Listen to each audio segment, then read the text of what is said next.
Hello， 大家好，我是塔塔。最近高丽菜盛产，好吃又便宜。高丽菜不管是炒还是炖，都非常好吃。今天来跟大家分享一下高丽菜比较不一样的料理方式——日式关东煮高丽菜卷。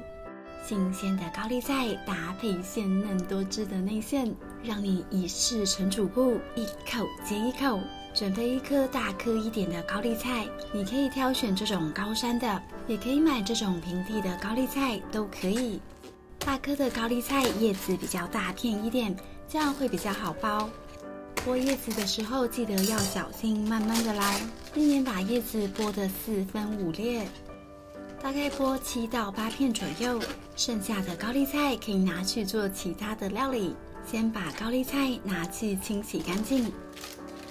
梗的部分这边可以先切除掉一小部分，这边的梗比较粗一点，比较不好剥。切掉的梗也不要浪费了，这些都可以切细来利用。叶子的部分粗略的切一下，中间梗的部分先切成丝，再剁碎。如果你喜欢肉卷吃起来脆脆的，可以不用剁那么碎。我们大概切200克左右的分量，加入0.8% 的盐分来腌制，轻轻的摇晃一下，让盐渗透到蔬菜里，稍微抓腌一下，让蔬菜更快的出水，然后就可以放一旁静置了。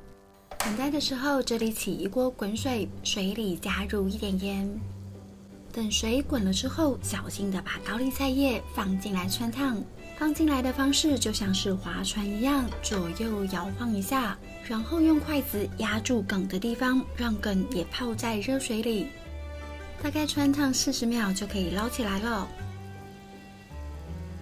把捞起来的高丽菜叶沥干水分，小心的放在网架上散热，像这样一片一片慢慢的汆烫。最后你可以汆烫一些韭菜，拿来捆绑高丽菜肉卷用。不能吃韭菜的人用水莲也是可以的。好了，蔬菜都准备好了，可以来处理一下肉馅。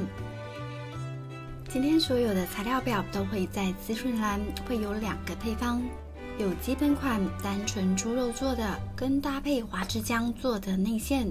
花枝姜可以简单买市售的，也有虾仁姜、鱼姜，都可以自由挑选。今天影片上我会示范搭配花枝姜的做法给大家看。猪肉馅的部分记得要先冷冻一下，毕竟我们手有温度，肉馅尽量呈现低温会比较好。先用手把绞肉弄松，然后再顺着同一个方向搅打，直到出现毛边为止。大概像这样的毛边就可以了。这时候呢，我们再把花枝姜放进来，混合均匀。肉卷里面有添加花枝姜或者鱼姜，吃起来口感会比较滑顺，味道也比较鲜美。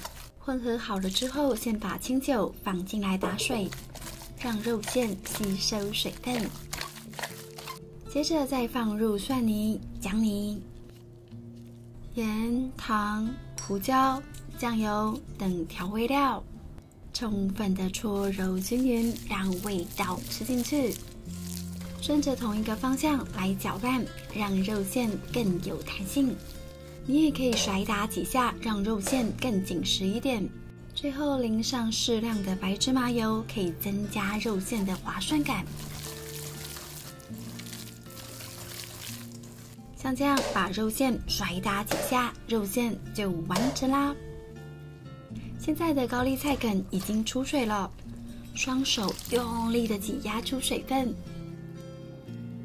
把这些挤干水分的蔬菜放到肉馅里面，我会再加一些蒜苗跟韭菜来增加肉馅的香味跟甜味。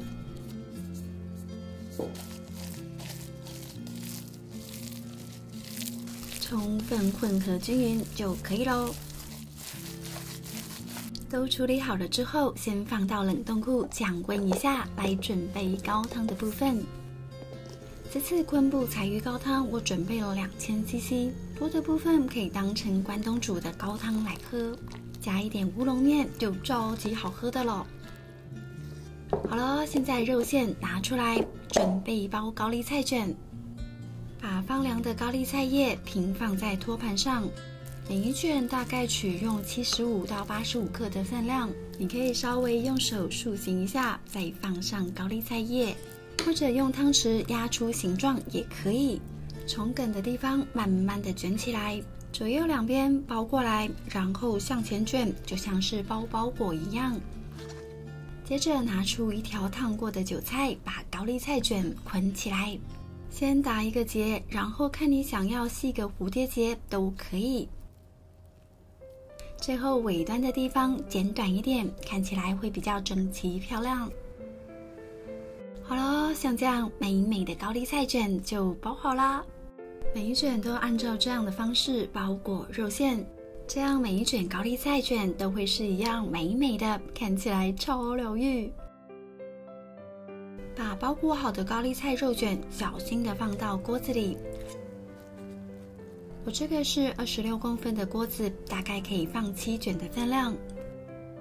接着把刚刚煮好的昆布彩玉高汤放进来，开中火加热。高汤的分量大概加到高丽菜卷高度的8到9分满。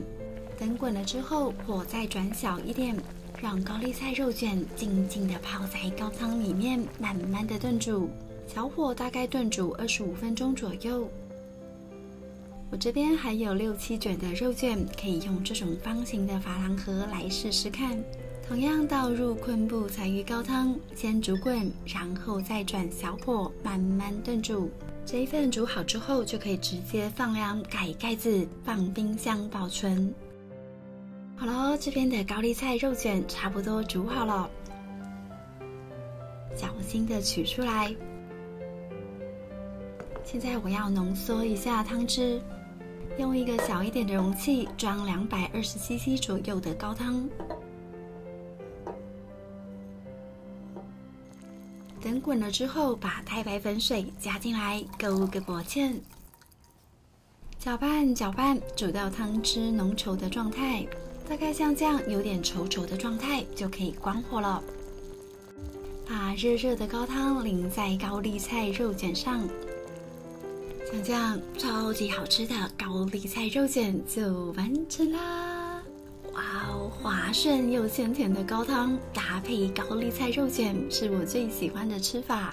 不喜欢勾芡的朋友也可以直接搭配高汤一起享用，都很好吃哦。其实高丽菜肉馅的变化很多样，也可以添加豆腐泥，减少热量。好了，看得我肚子咕噜咕噜的叫了，那我又开动喽。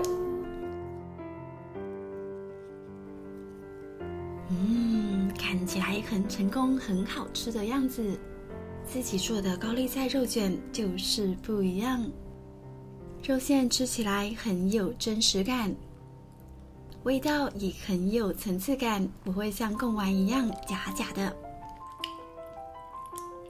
而且高丽菜也非常鲜甜好滋味，跟肉馅一拍即合。勾了薄芡的高汤更能带出滑顺的口感，不知不觉一口接一口。好啦，今天的影片就到这里，喜欢我的分享记得帮我点赞跟订阅，还要开启小铃铛哦。那我们下次再见，拜拜。